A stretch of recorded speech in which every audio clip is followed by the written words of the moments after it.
antar umat Islam sendiri ini pertengkaran sangat keras sekali sampai memakan korban nyawa, ribuan korbannya. Perdebatan tentang akidah semacam ini yang semuanya adalah kira-kira mereka semua kok. Termasuk Quran itu makhluk atau bukan makhluk, ini jadi masalah. Korbannya 10.000 orang Mu'tazilah yang dibantai, dipenggal kepalanya oleh orang ahli sunnah wal jamaah. Shalom bagi kita semua dimanapun kita berada saat ini. Kiranya kita semua tetap berada dalam keadaan sehat, dan apapun yang merupakan aktivitas kita sepanjang hari ini, kiranya Tuhan Yesus memberkati. Saya ucapkan selamat Natal bagi kita semua, dan kiranya kita bisa memperingati kelahiran Yesus Kristus Tuhan kita sebagai pengingat bagi kita bahwa Yesus pernah menebus kita. Yesus pernah lahir, pernah mati, pernah bangkit demi kita yang berdosa ini, supaya kita bisa memperoleh hidup yang kekal.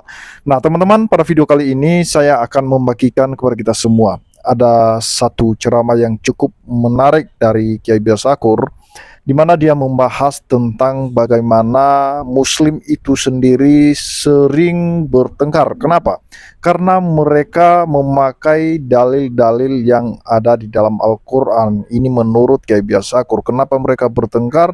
Hanya karena berbeda akidah. Dan akidahnya itu sebenarnya itu didasarkan oleh tafsiran yang berbeda-beda, sehingga terjadi pertengkaran antara sesama Muslim itu sendiri. Dan itu benar dan sinkron dengan apa yang disampaikan oleh Pendeta Saifuddin Ibrahim. Dan Kiai Biasakur menegaskan bahwa itu sudah memakan banyak korban jiwa hanya karena akidah tersebut. Dan sebelumnya teman-teman ya, mari kita simak videonya yang berikut ini. Itulah makanya ada satu mazhab namanya panteisme.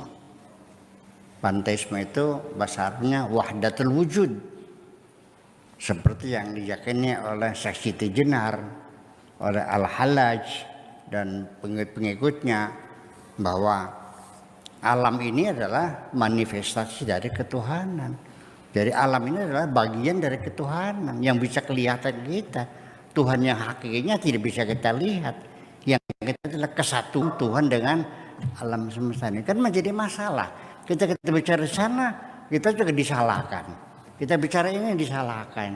Itu kadang-kadang juga saya punya pendirian begini. Ini menjadi sulit. Ketika kita mengatakan tidak kenal Allah, disebutnya kita kafir. Kalau kita bilang kenal Allah, kita disebutnya murtad. Jadi gimana? Baiknya dijawabnya, kenal atau tidak kenal? Kalau tidak kenal disebutnya kafir. Kalau kenal disebutnya jadi lebih sulit. Jadi artinya antar umat Islam sendiri ini pertengkaran sangat keras sekali sampai memakan korban nyawa, ribuan korbannya. Perdebatan tentang akidah semacam ini yang semuanya adalah kira-kira mereka semua kok. Termasuk Quran itu makhluk atau bukan makhluk, ini jadi masalah. Korbannya 10.000 orang Mu'tazilah yang dibantai, dipenggal kepalanya oleh orang ahli sunnah wal jamaah. Kejam. Begitu Mu'tazilah menang juga sama, orang sunnah jamaah dibantai juga, bolak-balik sama akhirnya. Nah, ini masalah akidah, masalah Quran, masalah qada dan qadar, masalah seseorang melakukan dosa, apakah pasti nanti dihukum? Orang melakukan kebaikan, apakah pasti dapat pahala? Ada kelompok umat Islam yang mengatakan kita kembalikan kepada Allah. Allah punya kuasa. Orang berbuat baik dihukum, orang berbuat jahat dikasih pahala. Pokoknya terserah Allah. Ini namanya kaum Murji'ah. Murji'ah itu adalah menyerahkan semuanya persoalan kepada Allah semuanya itu. Itu juga sama, dibantai juga. Jadi ya seperti itu. Nah, jadi pada akhirnya pertanyaan terhadap apa tadi yang sejak kapan peradaban mencari Tuhan itu aja? Oh iya, yaitu. Jadi sejak kapan peradaban atau agama itu dimulai? itu sejak zaman manusia masih hidup primitif. Nabi Adam itu hidupnya primitif atau modern ya? Nabi Adam itu makanya daging mentah atau digoreng dagingnya? Nabi Adam pakai kotek atau pakai sarung? Kalau dia manusia pertama masih sendirian, ya pasti belum ada bata, belum ada gendeng, belum ada kipas, belum ada listrik. Sendirian. Dan baju juga belum ada. Pernah bertanya nggak begitu? Nah, Nabi Adam sendiri sebagai makhluk yang hidup di zaman primitif sudah bertuhan kok. Ya. Sejak kapan? Sejak manusia ada di bumi, melihat fenomena alam semesta dengan musim yang berganti, dengan halilintar, dengan terik matahari, dengan apalagi gempa bumi, dengan tsunami dan bencana-bencana alam yang lainnya, apakah itu tektonik, apakah itu vulkanik dan sebagainya. Itu semuanya mendorong manusia berpikir pasti di sini ada kekuatan besar yang mengatur alam semesta. Jadi sejak kapan orang beragama? Sejak awal manusia hidup masih primitif, itu manusia sudah beragama. Agar seperti apa? Ya sesuai dengan pikirannya dong. Yang penting bertuhan. Kalau menemukannya sungai, ya Tuhannya sungai. Menemukannya pohon yang besar, ya pohon. Di sini juga banyak kan pohon yang dibungkus kain putih kan. Apa namanya tuh? Kebuyut. Biasanya pohon beringin ya. Biasanya. Atau pohon itu apa? Gayam tak? Luak. Pohon baru. Iya, dibungkus-bungkus, ada menyannya gitu. Saya pernah ada menyan, ada nasi goreng, ada kopinya, ada cerutu, ada telur, ada rokok. Apalagi itu? Kembang ya.